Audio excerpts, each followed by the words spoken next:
성령 세례란 우리 일생에 한 번 체험할 수 있는 사건이 될 수도 있습니다. 성령 세례를 체험하고 나면 성령의 강에 사로잡힐 때마다 성령의 역사를 체험하게 된다는 뜻입니다. 이것을 저는 성령의 불세례라고 합니다. 성령 충만이라고 해요. 성령 세례는 단회적인 사건이고 성령의 불세례는 여러 번 경험하게 되는 사건입니다.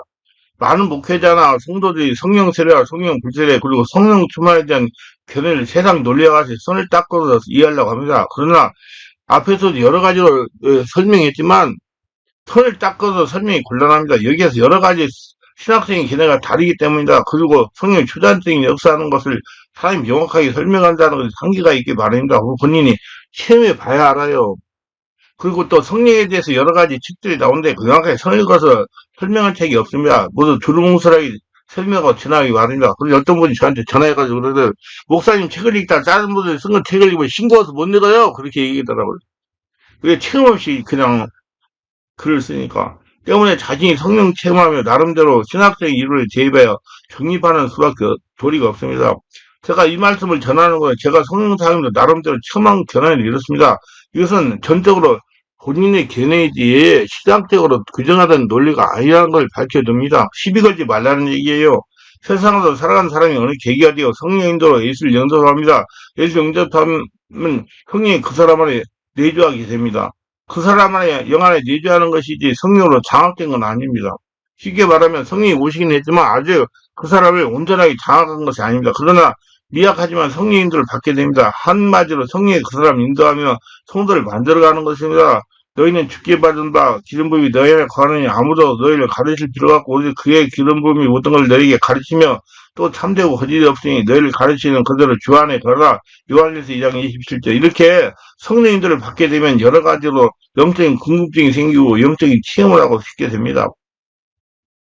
궁금증을 해결하고 이것저것 은혜 받으러 다니다가 성령 세례를 받게 됩니다. 그러고 영적인 궁금증이 생기면 이를 해결하고 의지적인 노력을 해야 됩니다. 그거 가봐야 된다니까 해결해야 된다니까 그래 영적으로 한 단계 깊어진다는 얘기입니다. 이는 성령이 주시는 감동이기 때문이다. 그렇지 않고 성령이 주시는 감동을 무시하면 영적으로 깊어지지 못합니다. 이것이 바로 한증병의 신앙입니다. 예수님이 요단강에서 세례요한에게 물세례를 받자 하늘이 열리고 성령이 비를 같은 형상으로 임했습니다. 그리고 성령 인도로 광야에 가서서 40을 금식하면서 마귀의 시험을 받았어요. 세 번의 시험을 성령이 주시는 하나님의 말씀을 물리쳐 천사들이 수동을 들었으나 천사들이 수동을 들으며 회당에서 나가 말씀을 증거할 때 성령 역사가 강하게 나타났습니다. 이로 보아 저는 이 말씀을 이렇게 이해를 합니다. 성도는 예수를 믿고 성령으로 세례받고 성령의 인도를 받으며 귀신과 싸움을 해야 된다는 겁니다. 그래서 성령의 세례는 이례적인 겁니다. 성령 세례를 받을 때 자신이 체험으로 압니다. 성은 살아있는 하나님의 초자연적인 영이시기 때문에 자신을 장악할 때 사람마다 다른 현상이 나타납니다. 분명히 성령이 자신을 얻었다는 걸 본인이 알게 되는 것입니다. 이럴 때는 방언이 터지지 심하게 진동을 한다든지 땀을 흘린다든지 머리가 어지럽고 머리가 아프다든지 힘이 뚝뚝하게 쓰러졌다는 등등 각각 사람의 형태에 따라 다르게 나타납니다. 또 아무리 현상도 안 나려고 숨만 호흡만 깊어지는 경우도 있어요. 성령 세례 받으면 하나님의 권능이 임하는 겁니다. 성령의 권능이 임하니 지금까지 자신의 역사는 귀신이 영적인 전쟁하면서 귀신이 떠나기 시작해요. 성령 세례 받아야지 귀신이 떠나가요. 하나님은 성도가 영적인 전쟁을 하도록 성령의 권능을 보여주십니다. 이때 성령 세례 받을 때 권능이 보여지는 거예요. 이게 성령 불세례입니다. 내가 지금까지 체험받은 성령 불세례를 강해받은 사람은 첫째 제거돼야 할 육성이 강한 사람입니다. 육성이 강하기 때문에 마귀 역사도 강하고 귀신 역사도 강하다. 강한 귀신을 제압하기 위해 성령의 강한 불세례가 나타난 겁니다. 성령의 강한 불로 태워야 할 육성이 강하다는 겁니다. 또 귀신과 보이지 않는 영적인 전쟁이 강하기 때문에 더 뜨거움을 느끼는 것입니다. 제가 지금까지 성령 사회를 하면서 경험받은 영적으로 혼탁한 사람들이 성령 불세를 더 뜨겁게 받습니다. 둘째, 앞으로 강한 영적인 군사를 하는 게 쓰임받을 사람입니다. 한마디로 엘리야 같은 강한 영적인 전쟁을 할 하나님의 군사라는 겁니다. 강한 마귀 역사를 몰아내느냐 하나님이 강한 성령의 불세를 주시는 것입니다. 뜨거운 성령의 불세를 받았다고 좋아할 필요도 없고 성령의 불세를 미약하게 받았다고 섭해할 필요가 한 개도 없습니다. 그 사람 난 다요. 성령은 인격이기 때문에 각각 사람의 필요에 따라 성령의 불세를 주십니다. 그리고 받아들이는 성도의 인격에 따라 맞게 성령의 불세를 주시고 느끼게 하는 것이기 때문입니다. 성도의 영적인 전쟁할 기간이 길어지면 성령의 불세를 오래 체험을 하게 됩니다. 또 앞으로 자신이 감당해야 할 하나님의 사역이 크면 영적 전쟁을 하는 기간이 길어지고 불세에도 강하게 깊고 강하게 오래 받는 것입니다. 어느 정도 영적인 전쟁을 하여 성령이 그 사람을 완전히 장악하게 되고 인정을 하게 되면 전에 받던 성령의 불새와 같은 뜨거운 불새를 경험하지 못하는 것이 보통입니다. 그렇다고 자신이 완전하게 영적으로 변했다고 방심하면 안 됩니다. 어디까지나 사람은 육성을 가지고 있기 때문에 성령세를 받고 성령의 인도를 받으며 성령의 강한 불새로 육성의 역사는 귀신이 일찍으로 떠나가는 것입니다. 그러나 귀신이 세상 끝날까지 떠난 것이 아닙니다. 이렇게 강한 영적 체험을 한 사람도 육성으로 돌아가면 가차없이 귀신이 침입하게 됩니다. 그래서 사람은 약하다는 겁니다.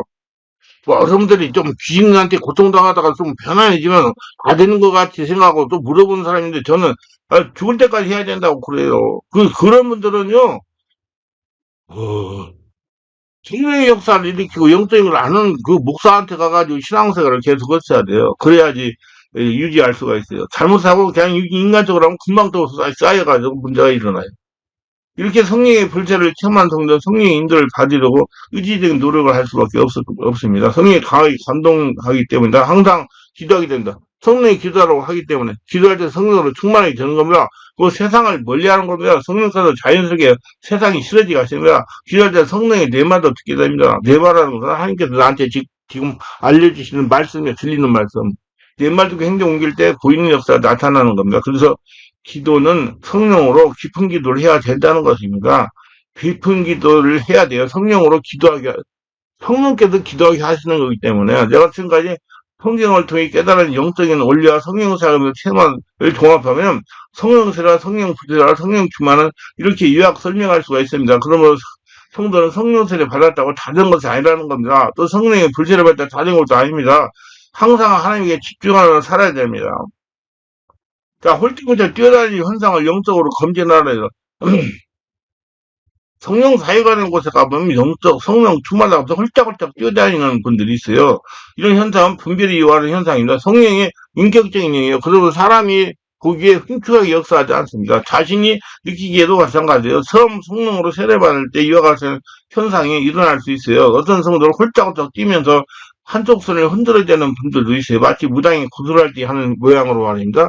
이런 현상은 성령의 역사에서 무의식에 숨어있던 특정한 세력이 정체를 폭로한 겁니다. 특정한 세력 중에 무당형도 있을 수가 있다는 겁니다. 성령께서 처음 성도를 당할 때 빈격적 역사하십니다. 성령께서 땅의 사람, 하늘 사람 바꾸기 위하여 하등없이 정확하여 몸과 마음을 점령하기 때문에 5차원의 성령이 3차원의 이하에 다 장악하느라 문제가 안 일어날 수가 없지요. 다 나타나게 돼 있어요. 특히 성령세를 받을 때 별별 이상한 현상들이 다 나타나는 겁니다. 그러나 점점점 성령께서 온전히 장악을 하면 모든 현상들이 잠잠해지는 것이 보통의 정상입니다. 물론 성령님이 성도를 완전히 장악해서 성도가 순종하면 성령님도 인격적으로 역사하며 이렇게 나타나는 현상은 무당형이 역사할 수가 있어요. 무당이 많습니다. 무당. 그냥 놀리지 마세요. 오래오래 안 죽기 뒤로받고 기도하면 다 없어져요. 무당이 구슬할 때 홀짝홀짝 뛰어다니는 거 보셨죠? 그 같은 현상이에요. 특히 성령 체험을 할 때 완벽하게 치유받았으면 이런 현상이 나타나지 않았을 것인데 정확히 몰라서 지나친 겁니다. 저와 같이 개별적으로 전문사역하는 사람만이 분별해낼 수가 알 수가 있는 현상이에요. 일반적으로 사역하는 분들은 모두 이런 현상이 성령 충만으로 일어나는 현상인 것을 잘못 알고 있는 분들이 많습니다. 그렇기 때문에 깊은 치유를 받지 못하는 겁니다. 이런 분들이 영적인 갈급함이 자주 느껴요. 이런 분들이 영성을 갈급하게 하는 이유가 여기 있습니다. 자신의 역사는 무당형이 영의 활동을 압박하고 있기 때문에 그리고 그 무당형이 무시했다. 현정이 있다고 그 사람을 장악시켜도 흔들어 대야지 무당이 밥을 먹기 때문에 그렇게 하는 거예요. 영을 압박하고 그렇게 한꺼만 갈급한 거니까 또 가서 뛰어가가지고 기도하니까 또 무당이 나와가지고 홀짝고 뛰니까 무당이 밥 먹는 거예요. 성령이 강한 역사하는 과정에서 영이 들고 역사하는 무당이에요. 축기하면 그런 현상이 자꾸 없어지고 자기도 편안하게 됩니다. 그러면 기도가 깊어지고 영의 만족을 누리게 될 것입니다. 쓰러지는 영적 현상을 검진해야 돼요. 일부 성령 집회하는 곳에 가보면 사회자가 손만 대면 쓰러져 꼼짝을 하지 않는 분들이 있어요. 이분들에게 제가 물어보고 입신에 들어갔다고 대답해서 근데 입신에 들어간 것이 아니라랍니다. 제가 사역을 하면서 손만 대면 쓰러지는 분들 유심히 관찰하면서 취한 경험이 많습니다. 제가 이런 분들을 체험하면서 체험한 것은 귀신이 성령 역사가 강하게 일어나면 떠나가야 하니 의식을 놓고 가만히 있게 하는 것입니다. 깜빡깜빡 정신을 놓게 하는 귀신이 장난입니다. 이런 제사가 영혼이 변화갖고 상처나 질병이 치유되지 않아서 변화되지 않는 분들입니다.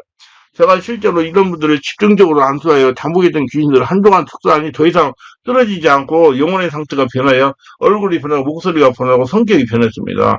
안정을 잡을 상처가 치유되고 병이 고쳐졌어요. 그러면서 쓰러진 현상을 분별할 필요가 있고 영적 검진이 필요합니다. 쓰러지기만 하고 영혼의 변화가 일어나면 아무 소용이 없는 것입니다. 성령에서는 쓰러지면 반드시 변화가 일어납니다. 예, 귀신이 떠나가고 얼굴 하나가 변하고 말소리가 부드럽고 소리가 바뀌고요. 마음이 참 편안히 가고요. 혈기가 사라지고 기도가 깊어지고요. 예, 병이 고쳐지고 허리 아픈 것이 없어지고 그래요. 그러나 그런 현상은 일어나는데 아무런 변화가 일어나지 않는다면 분별을 구해야 할 현상입니다. 성령으로 쓰러지는 현상이 일어나면 깊은 곳에 상처와 혈통의 역사한 귀신이 떠나가야 맞는 거예요.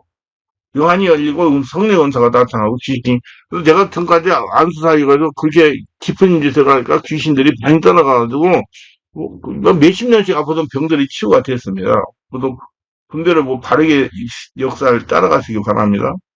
기도합니다. 오늘도 전 세계를 끝까지 시청하시는 분들 축복하셔서 구독, 좋아요, 알람 설정, 공유하신 분들 축복하시고 오늘 동안 성령 충만하게 하시고 믿음이 충만하게 하시고 은혜가 넘쳐나게 하시고 심령이 새로지게 하시고 성령으로 충만해서 잘 분별해가지고 자신이 일어날 현상이 어떤 현상인지 잘 알고 고쳐가지고 하나님의 축복 속에서 권능 있는 삶을 살아가는 복된 자가 되게 하소서 예수님 이름으로 기도합니다. 아멘.